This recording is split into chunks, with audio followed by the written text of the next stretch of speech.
Olá, tudo bem? Meu nome é João Paulo, sou professor de História.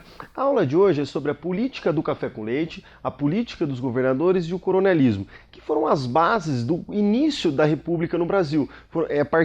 São esses termos que, a partir deles, que nós vamos ter um estudo, uma noção do que foi, de fato, o começo da República no Brasil. Bom, falando um pouco sobre política do café com leite, o que aconteceu? Era uma política de alternância no poder entre estados como Minas Gerais e São Paulo. Isto é, os presidentes do Brasil, ora eram de Minas Gerais, ora eram de São Paulo, mas não necessariamente nascidos em São Paulo ou nascidos em Minas Gerais, mas com apoio da oligarquia, tanto mineira quanto paulista. Ok? A política dos governadores foi uma política implementada pelo Campos Salles, no governo do Campos Salles. Qual que era a ideia? Ele tentava reduzir as disputas entre os estados e reduzir as disputas entre coronéis e oligarquias estaduais dentro do próprio estado.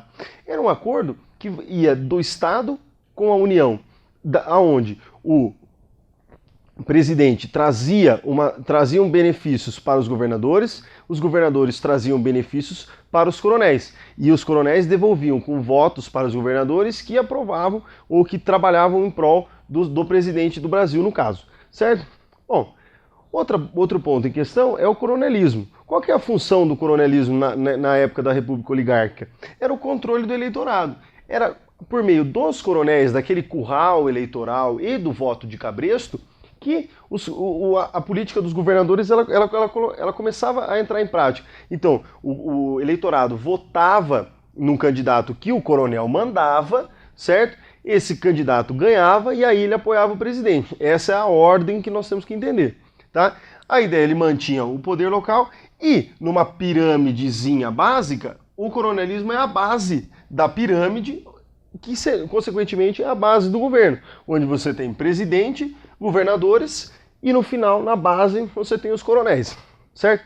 Um outro ponto, só para a gente finalizar, era a Comissão de Verificação de Poderes. Qual que é a importância dessa comissão? A gente acaba deixando um pouco de lado essa comissão, mas era a comissão que regulamentava as eleições.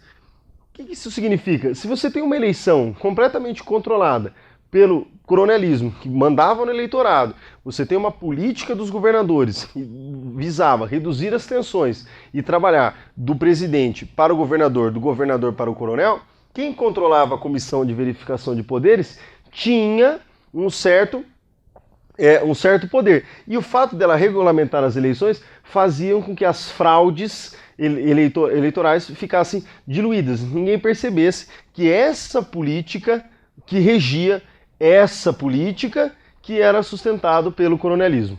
Muito obrigado pela atenção.